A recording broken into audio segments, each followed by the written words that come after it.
trying to do her job. They're all ganging up on me. Ain't nobody ganging up on you. You know what you was doing. You was harassing that woman in between those doors. You can't deliver her package. And you black people can't. You can't. That's your thing. That's your thing. Ladies and gentlemen, meet Suzanne, Grand, Mighty, Whitey. You with that package. You should be thankful for that package do not belong to you. What do you mean by thankful? Thankful to be in our country. You right. You right. What's your name? You have a car to drive. You're not living in a dust bowl in Africa. So you're entitled to be in America and I'm not. Folks, that's David King doing the recording. A FedEx driver named Keisha was trying to deliver this package to this nursery home. And that's when Suzanne Whitey decided to run interference. On me. You entitled to be in America and I'm not. I don't need a bunch of black people ganging up on me. Well, why was you threatening her? Go ahead on. Well, you need to go back where you're from then. If you can't stay in Arkansas. That's right, because you guys have taken over like the tribes. That's right. Listen to the choice of words, ladies and gentlemen. African dust pool. Tribes. Clearly she's mentally challenged. Doesn't she know we were better off in Africa with the gold, the diamonds and minerals, the copper, the platinum?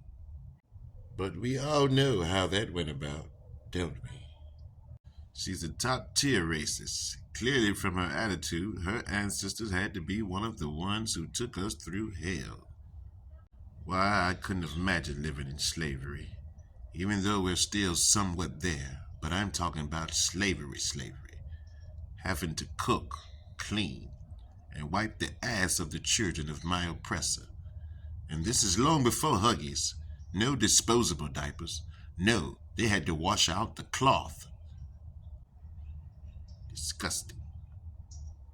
Who's lucky to have who, Suzanne? The only one I seem to respect is Miss Elliott. Why, she's truly an inspiration of what all white people should be. Look, boys and girls, the only reason there are white people is because black people came here first, and they faded as they moved farther and farther north from the equator. Their melanin faded so that their skin, their hair, and their eyes got lighter. Their brains didn't get smaller, but their skin, their hair, and their eyes got lighter. That's the only reason you children can call yourselves white, and you aren't white. We are all shades of brown. Bill Clinton's black woman decided they were human.